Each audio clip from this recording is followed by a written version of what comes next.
pour moi, ce qui était aussi très intéressant au niveau des tendances aujourd'hui, industrielles, c'est le fait que les industries sont totalement redéfinies. C'est-à-dire que si vous reprenez par exemple l'industrie de ce qu'on appelle aujourd'hui le bien-être, la santé, c'était un domaine qui était dominé essentiellement par les industries pharmaceutiques. Aujourd'hui, tout le monde est dans la santé.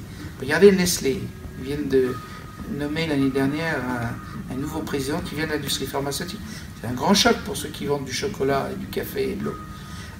Des gens comme Nike sont dedans, des gens comme Disney sont dedans, des gens comme Sony, Philips, qui étaient des sociétés qui étaient dans les écrans plats, les caméras, etc. Aujourd'hui, ils sont totalement dans ce domaine-là.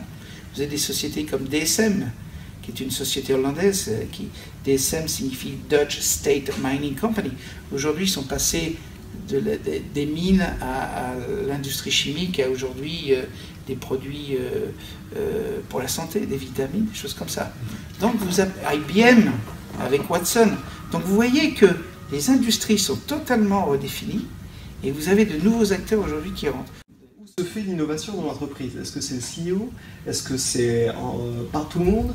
Est-ce que c'est certaines personnes dans certaines équipes? De par mon expérience, généralement le top management et le CEO de Nestlé, il pousse pour l'innovation.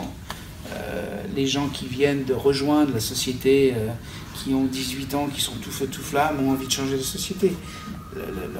Généralement, le problème, c'est le permafrost là, que vous avez au milieu, qui sont des gens qui sont motivés par leur carrière, qui ne pensent que politique, qui ont intérêt à pas trop innover, justement.